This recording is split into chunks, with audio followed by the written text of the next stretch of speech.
dal-aħħar żmien ħafna nies jibdew jistaqsuk isu kif qed tħossok, jekk intix preparat, jekk hux kollox lest.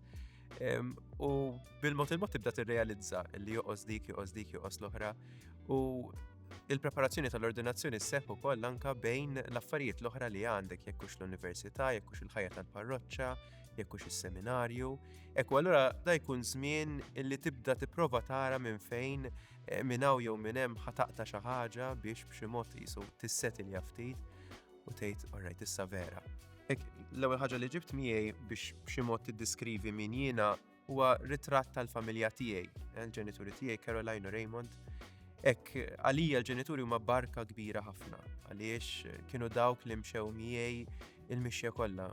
Niftakar fil-bidu kont ngħid min jaf kif ħajoħdu għall-ġenituri tiegħi, min jaf jekk hux ħajaċċettaw is-sejħa tiegħi.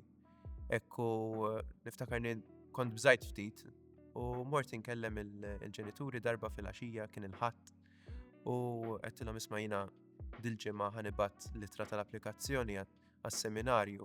U l-ewwel li kien tkellem kien missierju kien qal li ibni aħna imberkuk bidejna tnejn. Xi ħaġa oħra illi ġibt miegħi li tiddiskrivi b'xi mod jew ieħor min jiena hija l-mobile. Jiena twilit fin-1999 u allura fil-waqt illi ma kienx qisu minn tfuliti, jiġifieri ma twilitx bil-mobile f'idi mill-ewwel, imma kbirt fiha. Il-mobile dejjem kien ħaġa li għandi bżonn kważi. U llum anke bħala djaknu u jekk Alla jrid daqt bħala qassis, insib li nuża l-mobile għal ħafna raġunijiet, imma wkoll xi ftit jew għal ħin ta' rekreazzjoni mqarri jien naf jekk hux daqsxejn social media jew whatever. Fl-aħħar mill-aħħar jiena 26 sena għandi, jiġifieri b'xi mod jew ieħor żagħżugħ bħall-oħrajn.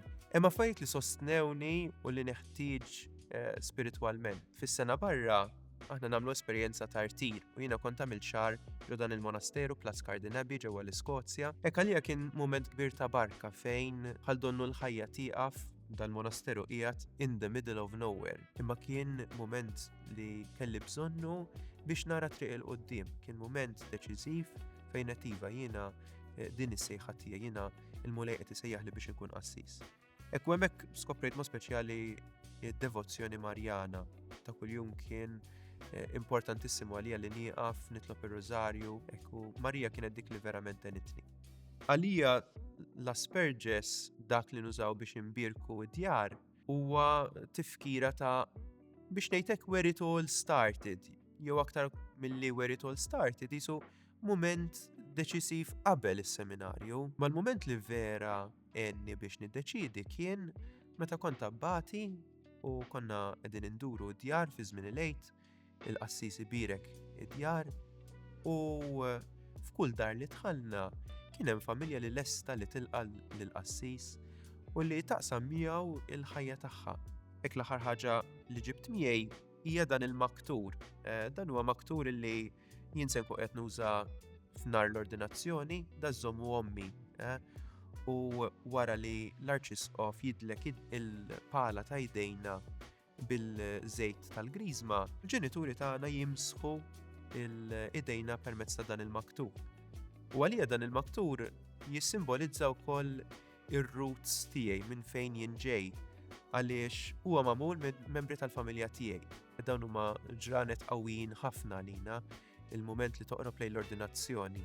Għalija hija mixja ta' aktar minn 7 snin ġo seminarju aħseb wara qabel. Ekku issa li wasalna fl-aħħar ftit, ikun hemm dak il-mument li jkollok bżonn iktar u iktar is-sosten tal-komunità. Għalija hija barka kbira meta n-nies jgħidu li ħanitlob għalik u tesperjenza dik tħossha fil-qalb tiegħek li jiġi mument u tgħid iwa min-nies qed jitolbu għalija.